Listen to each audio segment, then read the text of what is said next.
Close your eyes and imagine. Imagine walking on the hot sand with the sun and radiant heat sinking into your skin. Imagine glistening blue sea rolling upon the shore and lapping at your bare feet.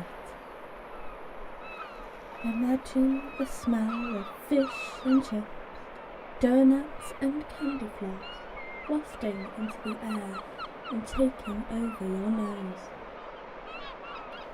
And now imagine you can't see any of it. Now open your eyes. Some people can't see this. Imagine not being able to see the first time you rode a bike, or going to the fairground, or jumping on a bouncy castle.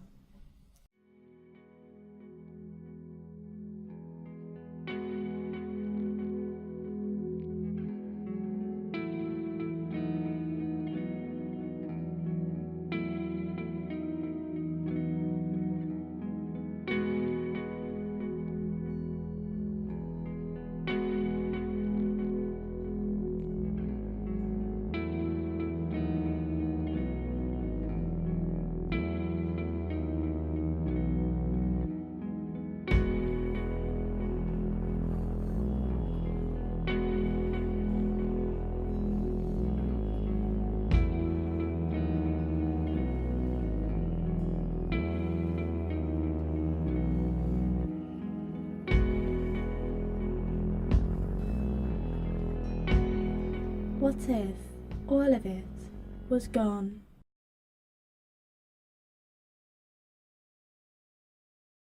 So my name is Adam Zeman and I'm a neurologist.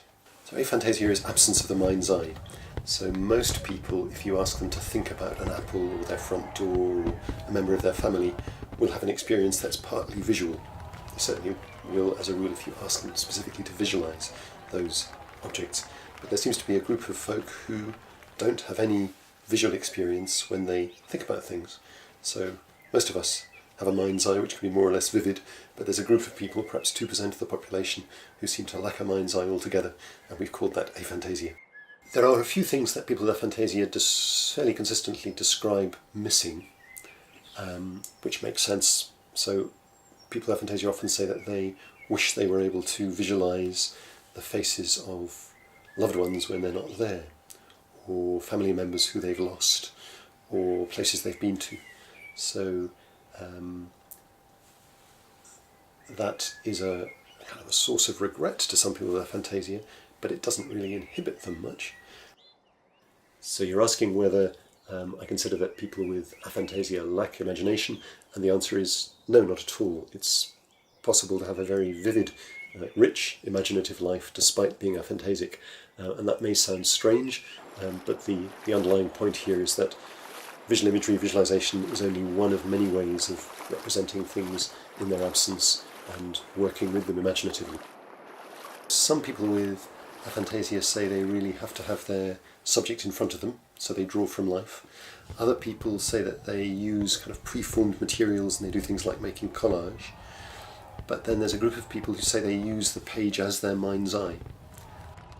50% of people with aphantasia say they don't have imagery in any sensory modality, so they don't have a mind's ear, they can't imagine touch or imagine smell or taste, whereas about half say that it's only vision that's affected, or at least some other sense modalities are spared.